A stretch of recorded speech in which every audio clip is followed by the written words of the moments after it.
Hello everyone, welcome to my channel study with Sonu. आज हम revision करेंगे आधुनिक भारत के इतिहास में चैप्टर ब्रिटिश आर्थिक नीति, उसके उपनिवेश के 3 चरण, भू राजस्व बंदोबस्त और भी, जिनमें से हम इन चरणों को पढ़ेंगे। सबसे पहले हम जो उनकी भू राजस्व की नीतियाँ उनके बारे में पढ़ेंगे, कृषि का व्यावसायीकरण उसके बारे में पढ़ेंगे, धन का निष्कासन उसके बारे में पढ़ेंगे, बैंकिंग के बारे में, रेलवे विद्युतीकरण सबके बारे में पढ़ेंगे।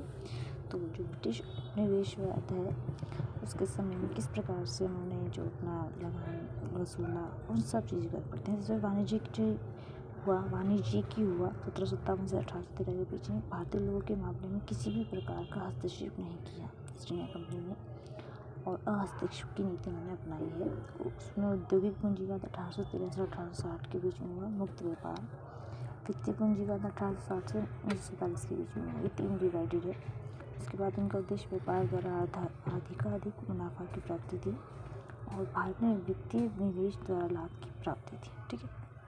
उसके बाद इसकी नीति की भेदभावकारी व्यापारी नीति थी। इसको हम आगे पढ़ते हैं शाखाओं में। तो कच्चे माल के निर्यात को सस्ता करना था, और निर्मित वस्तुएं जो थी उसको भारत से निर्यात महंगा करके बेचना था, और जो निर्मित वस्तुएं थी उनको भारत में लाके महंगा करके बेचना था, भारत से आया सस्ता करना था। ठीक है।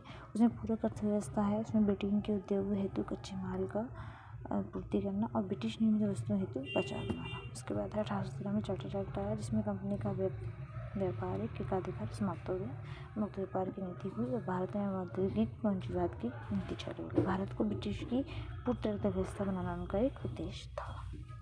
ठीक है। अब आगे बढ़ते हैं। इसमें आपका जो है कि उद्देश्य उनके व्यापार के आधिकारिक मुनाफा की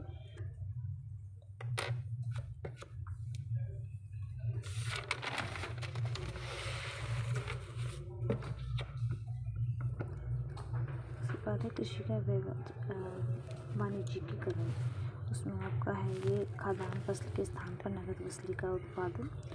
उसके बाद रेलवे का विकास हुआ। तो रेलवे के विकास का उद्देश्य क्या था? परिवहन की सुगमता, कच्चे माल को दूर दराज क्षेत्र से बंदरगाह तक पहुंचाना। ठीक है।